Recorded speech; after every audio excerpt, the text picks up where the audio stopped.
Hola a todos y todas. Voy a intentar grabar esta clase nuevamente en vista de los problemas que tuvimos la vez pasada.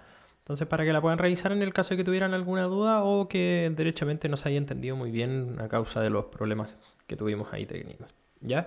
Bueno, esta es la motivación de la clase. No se olviden, la propuesta es para quienes quieran intentar el poner tres vasitos, obviamente, uno con agua fría y el otro con agua caliente y después mezclando un poquito del agua de los dos para tener agua tibia.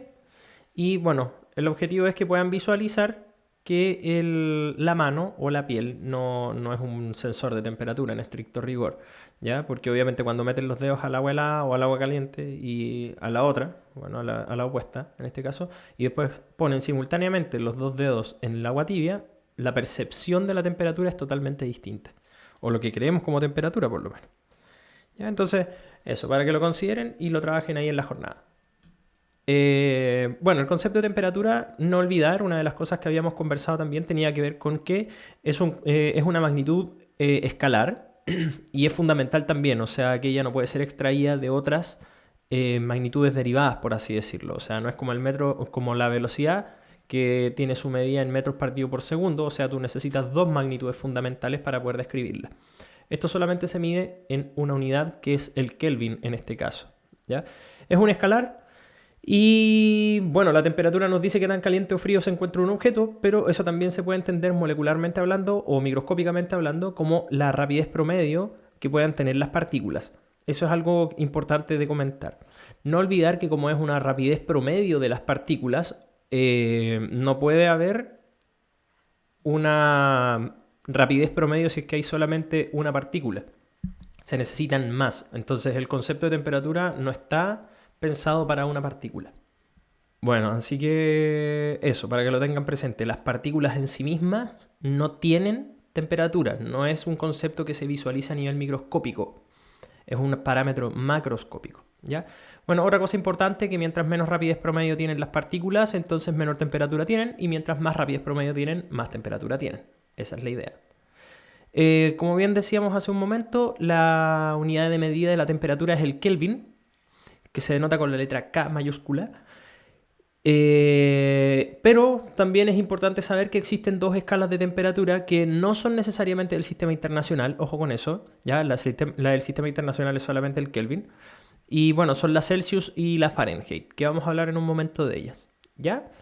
Ambas, en estos casos, son las más utilizadas dentro del contexto mundial. Y el Kelvin también se usa harto, pero es más un contexto científico, no es tan cotidiano. La forma de medir la temperatura siempre requiere de un termómetro, y este es el instrumento por excelencia para poder medir la temperatura. Ok, hablando un poquito de termómetros y de lo que hablamos también de la jornada anterior, nosotros vimos dilatación térmica y nosotros sabemos que los objetos al cambiar de temperatura cambian su tamaño.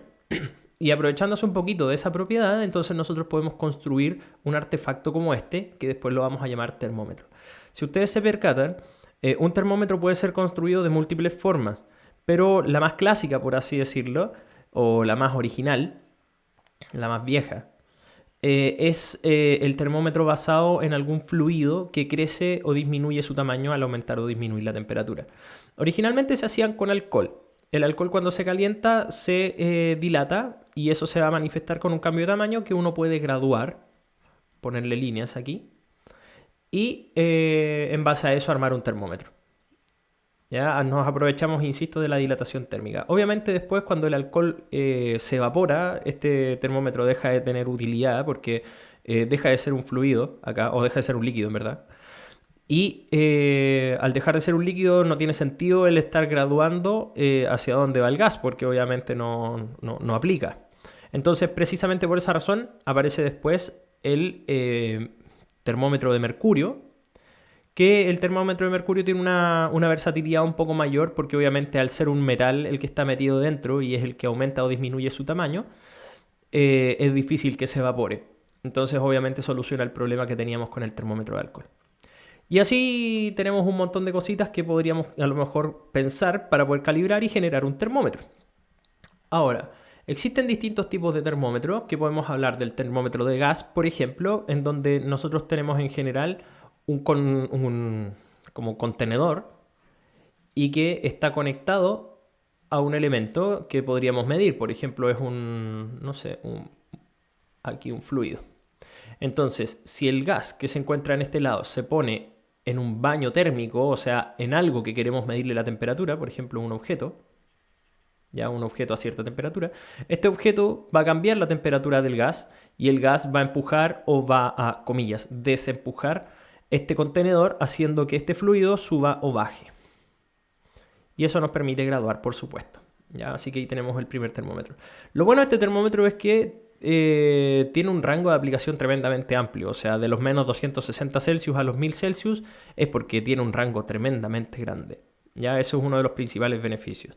Un termómetro de resistencia eléctrica en realidad es un termómetro como electrónico que podríamos pensar que tiene aplicaciones especializadas. Realmente se ocupa más en la ciencia que en cualquier otro lado. Esto probablemente no lo van a encontrar en una farmacia. Los rangos de aplicación son de los 0.2 Kelvin a los 50 Kelvin. Estos son más o menos 273 Celsius. Para que lo sepan más o menos, es casi la temperatura mínima. Un termómetro de radiación, ese es un clásico porque este se ha hecho famoso con el contexto COVID, que es este termómetro que mide luz infrarroja, que emite el cuerpo y obviamente ahí podemos graduar numéricamente mediante la electrónica. ¿Ya? Y termómetros bimetálicos que son muy útiles también, en donde se juntan dos barras de algunos materiales que puedan ser distintos y que en el momento de tener un coeficiente de dilatación térmica diferente del uno del otro, obviamente uno va a crecer más que el otro en una situación de cambio de temperatura. Y eso va a hacer que esta cosa se tuerza para un lado o para el otro. Y eso nos ayuda a medir, por ejemplo, ángulos, como es en este caso de acá, ¿ya? Dependiendo hacia dónde se dobla. Bueno, eso. Tenemos ahí los distintos tipos de termómetros. Ahora, lo importante son las escalas termométricas en este caso. Las escalas termométricas son las graduaciones que va a tener nuestro termómetro como referencia a algún objeto específico. O sea, en el caso de que nosotros estemos ocupando como referencia el agua, nosotros sabemos que el agua se congela a los 0 grados solamente porque lo definimos así. El agua es una referencia importante en lo que vamos a después llamar la escala Celsius. La escala Celsius fue definida en 0 cuando se congela el agua a presión atmosférica, o sea, condiciones normales, condiciones estándar, por así decirlo. ¿Ya? Y sabemos que se evapora a los 100 grados Celsius. Esto no es verdad si es que ustedes tienen condiciones de presión distintas, por ejemplo, estando arriba de un cerro o bajo el mar. ¿Ya? Eso no vale. Así que por supuesto hay que ajustar un poco la escala. ¿Ya? Insisto, son dos puntos importantes. 0 para la congelación del agua, 100 para la evaporación del agua. Conversión de las escalas. Aquí nosotros podemos hablar ya del cómo se pasa de una escala A a una escala B. En este caso hay que entender muy bien la materia de la recta que pasa por dos puntos, porque de lo contrario se vuelve absolutamente imposible entender qué es lo que estamos haciendo. Si se fijan, nosotros mirando en la escala Celsius, voy a ponerlo así, en la escala Celsius tenemos dos puntos. El punto 0 grados y, de hecho voy a borrar esto de acá, y tenemos el punto 100 grados Celsius. En la escala Fahrenheit nosotros podemos hacer exactamente lo mismo. Podríamos medir, con las referencias que tenga la escala Fahrenheit, cuánto es el punto de congelación. Y bueno, aquí no voy a dar demasiado detalle porque esto en parte lo conversamos, pero para la escala Fahrenheit los 32 grados Fahrenheit son el punto de congelación del agua. O sea que el 0 Fahrenheit está más bajo del 0. ¿Ya? Para que lo tengan ahí presente.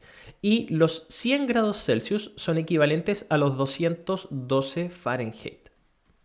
Estos números hay que conocerlos bien porque si nosotros creemos que, por ejemplo, la temperatura en Celsius y la temperatura en Fahrenheit representan dos ejes de medición, o sea, podrían ser un eje Y y un eje X, entonces lo que estamos diciendo con estos dos datos, por ejemplo, si C es el eje Y, entonces estamos diciendo aquí que tenemos el punto 32 Fahrenheit, 0 Celsius.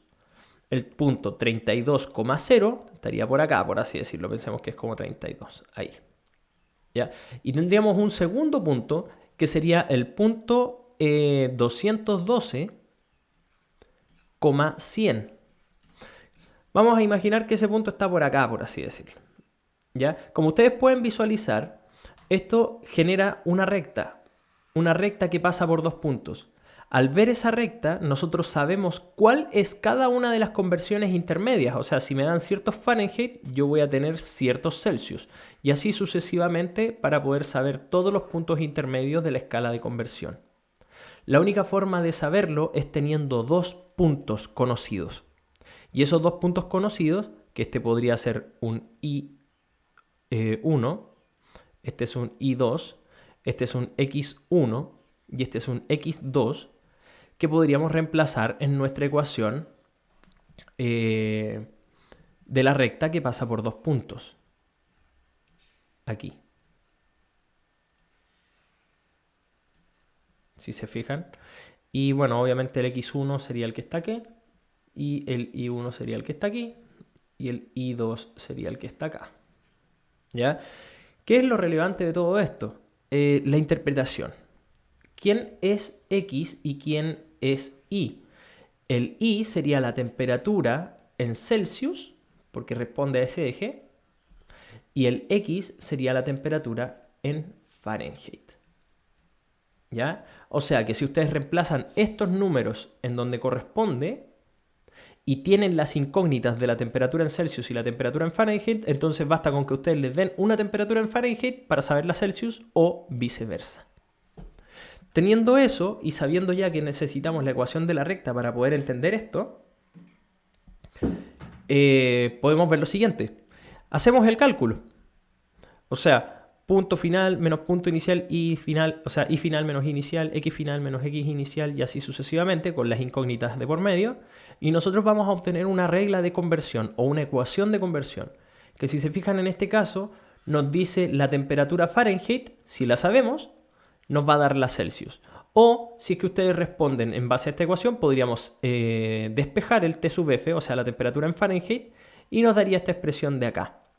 Y así, si sabemos la temperatura en Celsius, nos va a dar la temperatura en Fahrenheit. Y esto es a causa solamente, como pueden visualizar, de la ecuación de la recta, que es una recta, por así decirlo, algo así.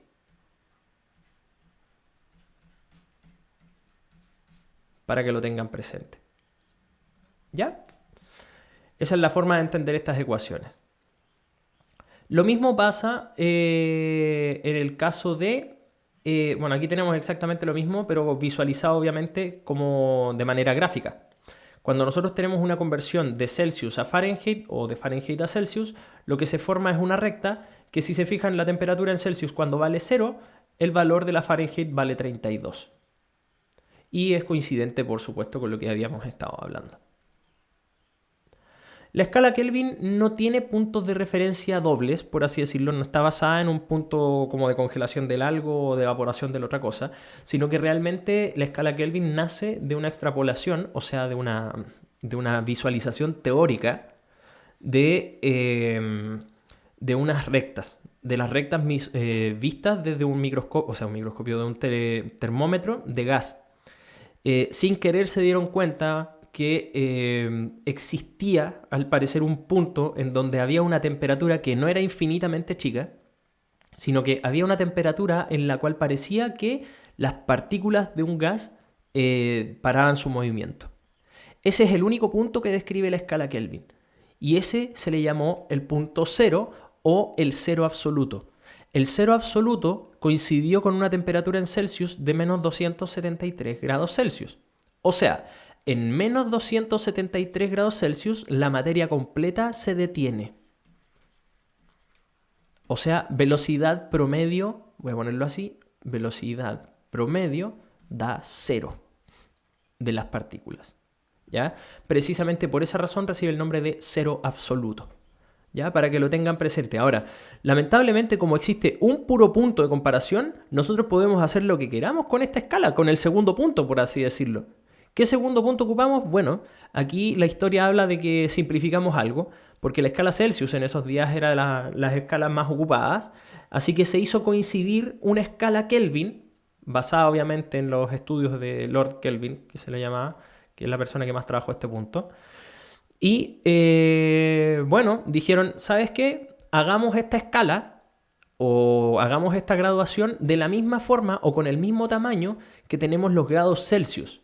O sea que si caben 100 espacios desde el 0 al 100 en la escala Celsius, bueno, en el punto de congelación del agua y en el punto de ebullición del agua o evaporación del agua, aquí también tienen que haber 100 kelvins. No parte de 0, pero la diferencia entre esos dos puntos, por así decirlo, tienen que darnos 100 Kelvin. Así que el tamaño del grado, o sea, del grado Celsius, es igual al tamaño del Kelvin, por así decirlo. ¿Ya? Un ejemplo más sencillo es que si es que nosotros tenemos 25 grados Celsius y pasamos a 27, entonces la variación fueron 2 grados Celsius. Si nosotros tenemos 25 Kelvin, o sea, no, de hecho no lo voy a poner así. Si tuviésemos 36 Kelvin y pasamos a 38 Kelvin, también existen 2 Kelvin de diferencia. S con S son iguales en tamaño.